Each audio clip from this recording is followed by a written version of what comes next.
اعوذ باللہ من الشیطان الرجیم بسم اللہ الرحمن الرحیم۔ ناظرین، طاہر پرویز چینل کی طرف سے ایک نئی ویڈیو لے کے حاضر ہوا ہوں، امتحان اور پرچہ حل کرنے کا طریقہ۔ ویئرس، پہلے پارٹ میں ہم امتحان اور اس کی تیاری پہ بات کریں گے اور دوسرے پارٹ میں پرچہ حل کرنے کا طریقہ بتایا جائے گا۔ اگر یہ ویڈیو آپ کو پسند آئے تو پھر پلیز اسے شیئر اور لائک کرنا نہ بھولیں اور اس کے اینڈ پہ کومنٹس ضرور دیں۔ Thank you. امتحانات میں کامیابی حاصل کرنا ایک باقاعدہ اور باضابطہ فن ہے۔ جو اس کا ماہر ہے اور اس کے اصولوں اور قاعدوں پر پوری طرح عمل کرتا یا کر سکتا ہے، وہ اعتماد کے ساتھ کسی بھی امتحان میں کامیابی حاصل کر سکتا ہے۔ امتحانات کی عملی خرابیوں کے باوجود اگر طلباء و طالبات منصوبہ بندی سے تیاری کریں اور چند ضروری اصول مد نظر رکھیں تو کامیابی حاصل کرنا کچھ مشکل نہیں۔ امتحان کی تیاری کے کی پوائنٹس درج ذیل ہیں۔ نمبر 1، اعتماد، مطالعہ کی اہمیت، مطالعہ کے آداب، دلچسپی، مناسب ماحول، منصوبہ بندی، خود اعتمادی، وقت کی پابندی، ارتکاز توجہ، سمجھنا، مقابلے کا جذبہ، فطری تجسس، تنقیدی جائزہ، اشاریہ یا نوٹس بنانا۔ آئیے اب باری باری ان پوائنٹ پر بات کرتے ہیں۔ تو سب سے پہلے ہے اعتماد۔ امتحانی صلاحیتوں کی ایک ایسی آزمائش کا نام ہے جس میں محدود وقت کے اندر محدود موضوعات پر اپنے علم کو پوری طرح سمیٹ کر امتحانی کاپی پر لکھ کر ممتحن کے سامنے پیش کرنا ہوتا ہے۔ امتحان کی تیاری میں بے قاعدگی اور بدحواسی سب سے زیادہ نقصان پہنچاتی ہے، لہٰذا تیاری اعتماد کے ساتھ کرنی چاہیے۔ امتحان کو ایک روز کا مقابلہ سمجھنا چاہیے جو ایک مقررہ وقت میں طالب علم کی لیاقت اور قسمت کا فیصلہ کر دیتا ہے۔ امتحان میں نہ تو خوف کھانی سے کام چل سکتا ہے اور نہ لاپرواہی سے، بلکہ دوڑ کے مقابلے میں حصہ لینے والی کی طرح ہوش اور حواس پر قابو رکھنا چاہیے۔ مطالعہ کی اہمیت۔ امتحان کی تیاری کے لیے سب سے اہم چیز مناسب اور مؤثر انداز میں مطالعہ کرنا ہے۔ یوں تو ہر پڑھا لکھا آدمی مطالعہ کرتا ہے، لیکن طلباء کی زندگی میں مطالعہ کی اہمیت سب سے زیادہ ہے، اس لیے انہیں مطالعہ کا فن سیکھنا اور اس کا شوق پیدا کرنا چاہیے۔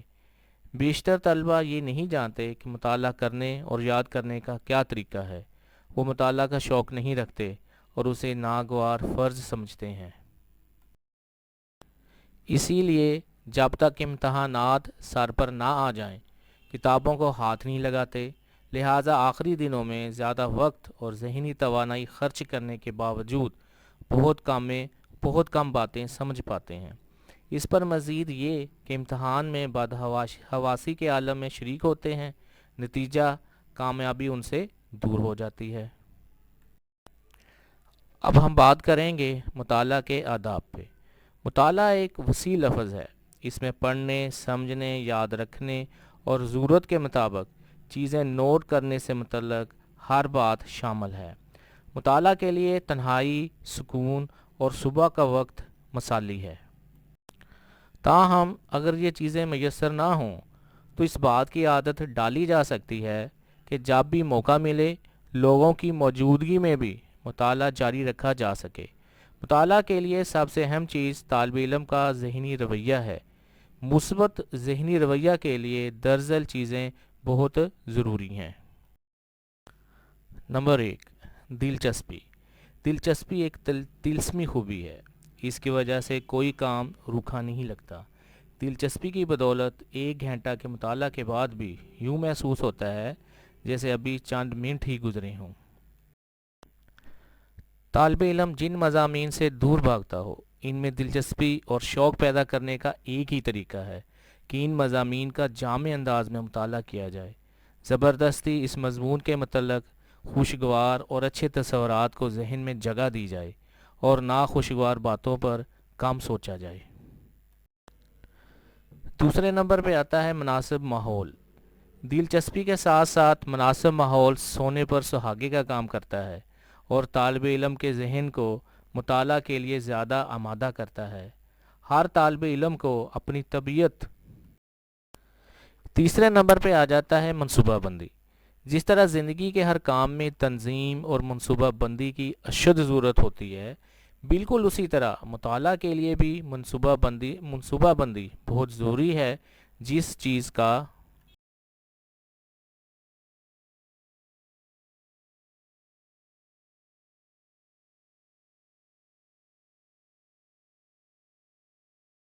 مطالعہ کرنا ہے، اس کے لیے جس چیز کی ضرورت پڑے گی وہ پہلے سے اپنے قریب رکھ لینی چاہیے تاکہ بعد میں ذہن منتشر نہ ہو۔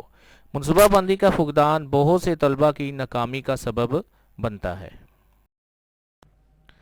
مطالعہ کے لیے ضروری ہے کہ اپنے اوپر اعتماد کیا جائے اور اس خیال کو پاس بھی نہ پھٹکنے دیا جائے کہ نصاب مشکل ہے اور اسے سمجھا نہیں جا سکتا۔ طالب علم کو یہ اعتماد ہونا چاہیے کہ محنت اور ذہانت کی بدولت وہ ہر قسم کا امتحان پاس کر سکتا ہے۔ مثبت سوچ اور رویہ سے زندگی میں حیرت انگیز کام انجام دیے جا سکتے ہیں۔ وقت کی پابندی، وقت پر مطالعہ کی عادت ڈالنی چاہیے اور اس مقررہ وقت کو دوسرے کام میں صرف کرنے سے احتراز کرنا چاہیے۔ اس طرح طبیعت میں باقاعدگی پیدا ہوگی اور امتحان کی تیاری میں مشکل پیش نہیں آئے گی۔ آہستہ آہستہ منزل کی طرف بڑھنا کامیابی کی کلید سمجھا جاتا ہے۔ مطالعہ کے اوقات کو نہ تو بہت طویل رکھا جائے اور نہ ہی بہت مختصر۔ امپورٹنٹ ٹپ: اگر کسی وجہ سے طویل اوقات کے لیے پڑھے تو ایسی صورت میں آرام کا وقفہ بھی کرنا چاہیے۔ کئی گھنٹوں کے لگاتار مطالعہ سے دماغ اور آنکھوں کی صلاحیت کو نقصان پہنچتا ہے۔ بہتر یہ ہے کہ 1-1.5 گھنٹے کے بعد 5-10 منٹ کا آرام، اور اس دوران میں کبھی کبھی ہتھیلیوں سے آنکھوں کو بند کر کے آنکھوں پر مساج کر لیا جائے۔ یہ عمل مطالعہ اور آنکھوں کی حفاظت کے لیے بہت سود مند اور آرام دہ ثابت ہوگا۔ ارتکاز توجہ یعنی کہ کنسنٹریشن، مطالعہ کے لیے توجہ کا ارتکاز ضروری بلکہ لازمی ہے۔ بے توجہی سے 4 گھنٹے پڑھنا توجہ کے ساتھ 15 منٹ پڑھنے کے برابر نتیجہ پیدا نہیں کر سکتا۔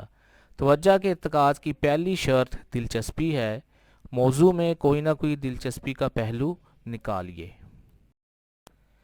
بد دلی اور عدم دلچسپی کے عالم میں پڑھنے کی فضول کوشش نہ کی جائے۔ غیر متعلق، غیر ضروری اور توجہ ہٹانے والی تمام چیزوں کو دور رکھیے۔ مطالعہ کے وقت ریڈیو، اخبار، ڈائجسٹ اور اس قسم کے دوسرے تفریحی رسالے اور کھیل کا سامان دور رکھیے کیونکہ اس سے توجہ بڑھ سکتی ہے۔ امپورٹنٹ ٹپ: اگر مطالعہ کے دوران خیالات ادھر ادھر بھٹکتے رہتے ہیں اور کتاب پر توجہ مرکوز نہیں رہتی تو اس کے علاج کی ایک ہی صورت ہے کہ ان اشیاء کے نام لکھنا شروع کر دیں جو مطالعہ کے دوران ڈسٹرب کرتی ہیں۔ 2-4 روز میں ایسی اکثر چیزوں کے نام معلوم ہو جائیں گے جن کو 7ویں نمبر پہ ہے سمجھنا یعنی کہ انڈرسٹینڈنگ۔ مطالعہ کا مقصد کچھ دیر تک کتاب پر نظریں دوڑانا نہیں بلکہ جو کچھ پڑھا جائے اسے سمجھنا، نئی باتیں جاننا، ان پر غور کرنا، ان پر عبور اور قابو حاصل کرنا ہے۔ لہٰذا جو کچھ پڑھا جائے اسے پوری طرح سمجھنے کی کوشش کرنی چاہیے۔ مطالعہ کے دوران جگہ جگہ رک کر جائزہ لینا چاہیے کہ جو کچھ پڑھ رہے ہیں کیا وہ پوری طرح آپ کی سمجھ میں بھی آیا ہے۔ اگر نہیں تو دوبارہ پڑھیں۔ جب تک پوری طرح ذہن نشین نہ ہو یا سمجھ میں نہ آ جائے آگے نہیں بڑھنا چاہیے۔ بعض اوقات صرف دوبارہ پڑھنے سے ہی مشکل سے مشکل مضمون سمجھ میں آ جاتا ہے۔ مقابلے کا جذبہ: ایک اچھا طالب علم فقط امتحان پاس کرنے پر ہی اکتفا نہیں کرتا بلکہ اس میں جماعت میں سب سے زیادہ نمبر اور دوسروں کے مقابلے میں اعلیٰ کامیابی کے حصول کی خواہش بھی ہوتی ہے۔ مطالعہ کے دوران مسابقت کا جذبہ پورے شعور کے ساتھ بات سمجھنے میں مدد دیتا ہے اور اس طرح پوری توجہ مطالعہ کی طرف مبذول رہتی ہے۔ فطری تجسس: طالب علم میں اتنا تجسس ہونا چاہیے کہ وہ مطالعے کے دوران ہمیشہ اپنے آپ سے سوالات کرتا رہے اور ان کا خود ہی جواب دینے کی بھی کوشش کرے۔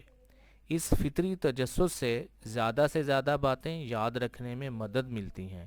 اگر کسی سوال کا جواب زیر مطالعہ کتاب میں نہ مل سکے تو اسے نوٹ کر کے بعد میں کسی سے پوچھنا چاہیے یا دوسری متعلقہ کتب سے اس کا جواب تلاش کرنا چاہیے۔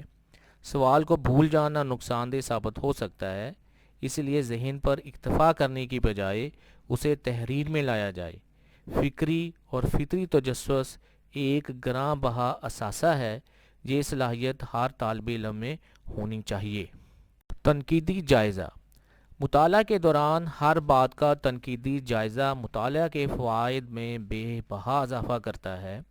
دوسرے مقامات اور دوسری کتابوں میں بیان کردہ باتوں سے موازنہ کرنے کے بعد اس کا ناقدانہ جائزہ لینے کی عادت ڈالنے سے زیر مطالعہ بات جلد ذہن نشیں ہو جاتی ہے۔ جو کچھ پڑھیں اس کا عملی زندگی اور حقیقی چیزوں سے رشتہ اور تعلق تلاش کرنا چاہیے۔ جہاں تک ممکن ہو اپنی ذاتی رائے قائم کرنا چاہیے۔ مطالعہ کے دوران تصویروں، خاکوں، نقشوں اور نئے الفاظ پر خاص توجہ دینی چاہیے۔ انہیں نظر انداز کرنے سے بسا اوقات غلط فہمی پیدا ہو سکتی ہے۔ نوٹس بنانا: کلاس میں کاغذ پر لیکچر کی مرکزی باتوں کا خاکہ اتاریں اور گھر جا کر اسے چھوٹی چھوٹی سرخیوں کی شکل میں صاف صاف لکھیں۔ نصابی کتب پڑھتے ہوئے اپنے عنوانات قائم کرنے چاہیے تاکہ کتاب میں درج شدہ بات صرف عنوانات پڑھنے سے سمجھ میں آ جائے۔ امتحانات کے دنوں میں نوٹس کی بہت ضرورت پڑتی ہے کیونکہ ایک رات میں سارا نصاب کو دہرانا مشکل ہوتا ہے، اس لیے امتحانی نقطۂ نگاہ سے سال کے شروع سے نوٹس تیار کرنے چاہیے۔ سم امپورٹنٹ ٹپس: درج ذیل عادات بھی مطالعہ میں سود مند ثابت ہوتی ہیں اور عام ذہانت میں تیز رفتاری سے اضافہ کرتی ہیں۔ نمبر 1، زیادہ سے زیادہ کتب پڑھنے کی عادت ڈالیں۔ ذخیرہ الفاظ بڑھانے اور مشکوک ہجوں کی تصحیح کے لیے لغات استعمال کریں۔ تیز سوچنے کی عادت ڈالیں۔ احباب سے اپنے تعلیمی مسائل کے لیے مشاورت کریں۔ جہاں پہ آپ مطالعہ کر رہے ہیں وہاں مناسب روشنی، درجہ حرارت، صفائی اور ضرورت کی چیزیں ہونی چاہیے۔ اگر کسی مضمون کی تیاری میں کمی محسوس ہو تو اس کی پریکٹس زیادہ سے زیادہ کرنی چاہیے، کیونکہ اگر کوئی چیز نہیں آتی تو پریکٹس کریں because practice make the man perfect. Attention plays, آپ کے کومنٹس اور سجیشنز کا انتظار رہے گا۔ اگر ویڈیو پسند آئے تو لائک اور سبسکرائب کریں تاکہ نئی ویڈیو بھی آپ تک پہنچیں، جس کا عنوان ہے پرچہ حل کرنے کا بہترین طریقہ۔ شکریہ۔